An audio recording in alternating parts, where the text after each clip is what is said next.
নমস্কার দর্শক বন্ধু, ধর্ম আস্থা চ্যানেলের পক্ষ থেকে আপনাদের সবাইকে স্বাগত।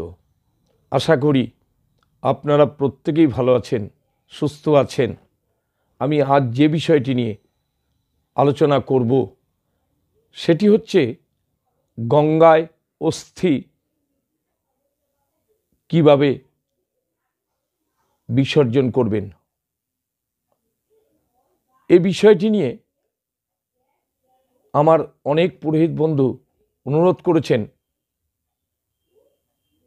যে এই বিষয়টি নিয়ে আলোচনা করবার জন্য। যাই হোক বন্ধু, আসল কথায় আসা যাক। গঙ্গায় অস্থি কিভাবে বিসর্জন করবেন এবং সেই কর্মটি কীরূপ, কিভাবে কাজটি করতে হয়। কেননা এ বিষয়ে অনেক যজমান আছেন যে আপনাদের রিকোয়েস্ট করবেন, অনুরোধ করবেন এই কাজটি করিয়ে দেওয়ার জন্য। বিশেষ করে এই কাজটি অর্থাৎ এই কর্মটির অনুরোধ আসে বাইরে থেকে। কেননা আমার ক্ষেত্রে আমি দেখেছি বিভিন্ন রাজ্যের যারা রয়েছেন আমাদের বাঙালি, তারা ঠিক তাদের সামনে গঙ্গায় তারা বিসর্জন করতে পারেন না বলেই তারা অস্থিটি কোনো এক জায়গায় রেখে দেন। সমস্ত কাজকর্ম মিটে গেলে তারা এই কর্মটি করে থাকেন। এগুলো বেশিরভাগ ক্ষেত্রে যারা বাইরে থাকেন তারাই এ ব্যাপারে অনুরোধ করেন কাজটি করে দেওয়ার জন্য। অবশ্যই আমাদের বাংলায়ও আছে।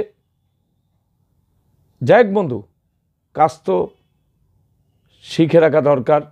বিশেষ করে যারা নবাগত তাদের উদ্দেশ্যে বলছি যে আপনারা কাজটা শিখে রাখুন, তাহলে দেখবেন একদিন না একদিন কাজে লেগে যাবে। প্রথমে বলবো,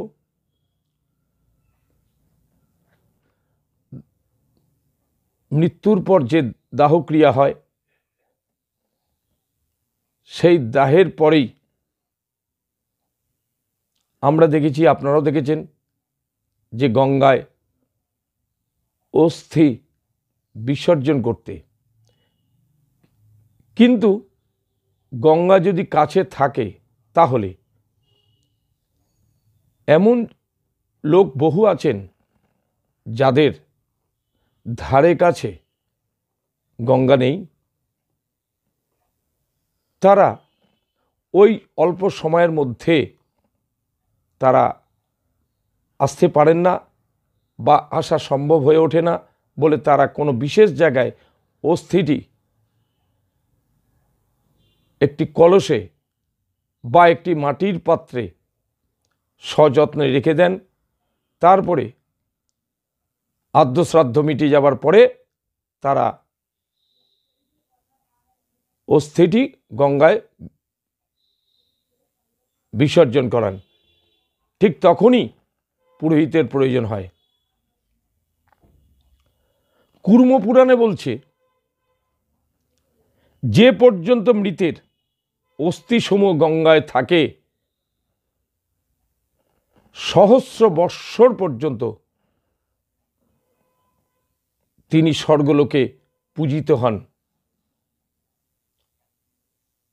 এক্ষেত্রে মৃত ব্যক্তির অস্থির কথা বলা হচ্ছে। সত্যিকারের নিয়ম অনুযায়ী এই অস্থি বিসর্জন করতে হয় দাহক্রিয়ার পরেই, আর তা না হলে 10 দিনের মধ্যেই এই অস্থি বিসর্জন করা উচিত। এদিকে ধর্মশাস্ত্র প্রযোজক যম বলছেন 10 দিনের মধ্যে অস্থি গঙ্গায় বিসর্জন করলে যতদিন পর্যন্ত অস্থির অবশিষ্টাংশ থাকবে গঙ্গাতে ততদিন পর্যন্ত তিনি স্বর্গবাসী হবেন। এটা ধর্মরাজ যমের কথা। যাই হোক, সেক্ষেত্রে গঙ্গাতে মৃত্যুর সমফল লাভ করেন, এই হলো মূল বিষয়।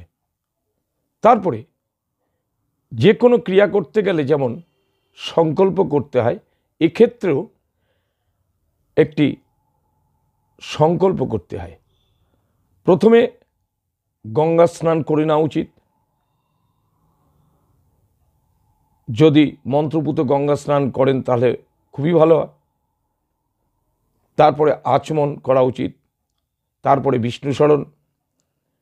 বিষ্ণু স্মরণ করে নেওয়ার পরে উত্তরাশ্বে অর্থাৎ উত্তর দিকে মুখ করে বসতে হবে। কুশাতে জল থাকবে, হর্তুকি থাকবে, তিল থাকবে, মোটক থাকবে, অর্থাৎ উত্তর দিকে মুখ করে বসতে হবে। তারপর সংকল্পটা করতে হবে। সংকল্পটি হচ্ছে, যদি ব্রাহ্মণ ক্ষেত্রে হয় তাহলে ওং বিষ্ণুরম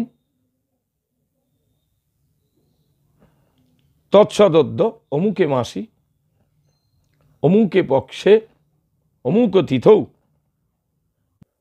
যদি ব্রাহ্মণ ক্ষেত্রে হয় বলবেন ওং বিষ্ণুরম তৎসদদ্য অমুকে মাসি অমুকে পক্ষে অমুক তিথৌ অমুক গোত্রস্য প্রেতস্য অমুক দেব শর্মণঃ এতদ অস্থি সমসংখ্য সহস্রা বচ্ছিন্ন স্বর্গাধিকরণক মহীয়মাণত্ব কামঃ অমুক গোত্রস্য প্রেতস্য অমুক দেব শর্মণঃ এতান্নস্থিনি গঙ্গায়াং বিনিষ্ক্ষিপামি। এ হচ্ছে সংকল্প বাক্য। অর্থাৎ এটা যদি অর্থ করা যায় তাহলে দাঁড়ায়, আজ অমুকে মাসের অমুকে পক্ষে অমুক তিথিতে অমুক গোত্র প্রেত অমুক নাম সম্পন্ন অমুক দেব শর্মার এই অস্থি সমসংখ্যায় সহস্র বর্ষ স্বর্গলোকে গমনপূর্বক সেখানে স্থিতি লাভ কামনায় অমুক গোত্র প্রেত অমুক দেব শর্মার এই অস্থিগুলি গঙ্গায় নিক্ষেপ করছি।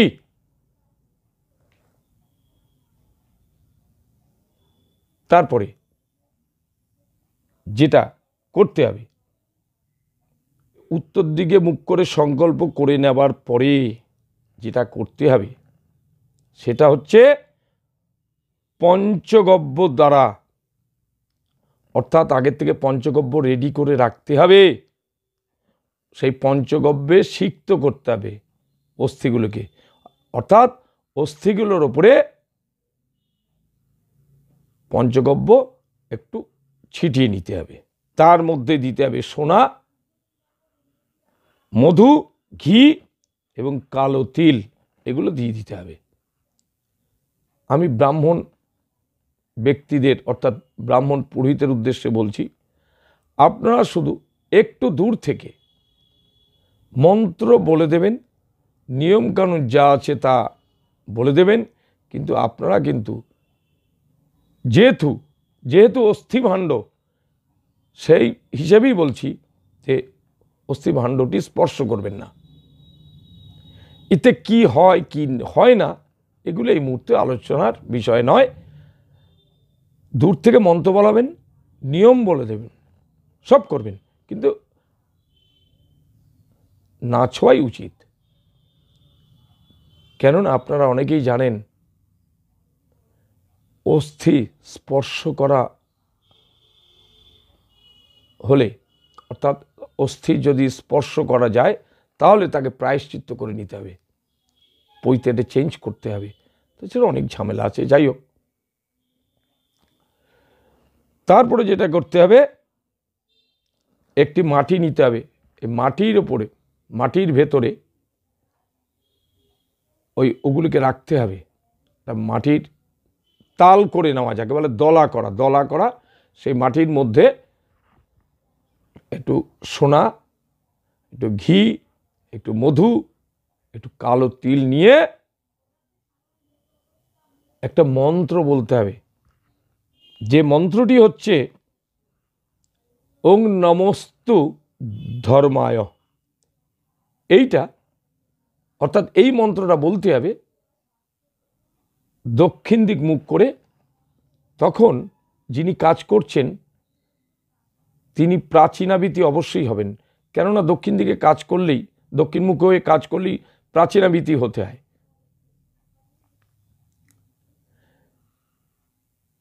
এই মন্ত্রটা বলে নেওয়ার পরে তারপরে জলে নামতে হবে। জলে নেমে বলতে হবে ওং সমে প্রীত ভবতু, ওং সমে প্রীত ভবতু বলে জলে ফেলে দিতে হবে। তারপর ডুব দিয়েই, সেই গঙ্গার জলে ডুব দিয়েই সূর্য দর্শন করতে হবে। তারপরে যে স্থানে বসে এতক্ষণ কাজ হচ্ছিল সেইখানে, সে আসনে বসে সংকল্প বাক্যটি বলতে হবে। ওং বিষ্ণুরম তৎসদ অদ্য অমুকে মাসে অমুকে পক্ষে অমুক তিথৌ অমুক গোত্রস্য প্রেতস্য অমুক দেব শর্মণঃ এতদ অস্তি সমসংখ্য বর্ষ সহস্রাবচ্ছিন্ন স্বর্গাধিকরণক মহীয়মানত্ব কামনয়া অমুক দেব শর্মণঃ কৃতৈতৎ গঙ্গাধি করণকাস্থি নিক্ষেপ কর্মণঃ সাঙ্গতার্থম দক্ষিণামিদম কাঞ্চনমূল্যং শ্রীবিষ্ণুদৈবতম যথাসম্ভব গোত্রনাম্নি ব্রাহ্মণায় অহম দদানি। পয়সার উপর জলে ছিটে দিতে হবে। এই দক্ষিণ বাক্য বলার আগে আপনারা তো জানেনই, বাম হাতে পয়সাটি ধরে একটু অর্চনা করে নিতে হবে। এবং এতস্মৈ কাঞ্চনমূল্যায় নমঃ, ইতি গন্ধস্মৈ কাঞ্চনমূল্যায় নমঃ, ইতদধিপতে দেবায় শ্রীবিষ্ণুবে নমঃ, তৎসম্প্রদানায় ব্রাহ্মণায় নমঃ, ওং সুপ্রাক্ষিতমস্তু ওং শ্রীবিষ্ণু পুণ্ডরীকাক্ষ পুনাতু। তারপরে দক্ষিণাবাক্যের সংকল্পটি হবে। তারপরে যে কোনো কাজ করলে অচ্ছেদ্রাবধারণ ও বৈগুণ্য সমাধান করতে হয়। তারপরে ভগবান বিষ্ণুর নমস্কার অবশ্যই করবেন। এবং এই কাজটি করার পরে যিনি ব্রাহ্মণ ব্যক্তি, অর্থাৎ যিনি কাজ করলেন, তিনি যদি 10 দিনের মধ্যে এই কাজটি করে থাকেন তাহলে আর পৈতে চেঞ্জ করার বা পরিবর্তন করার দরকার পড়ে না।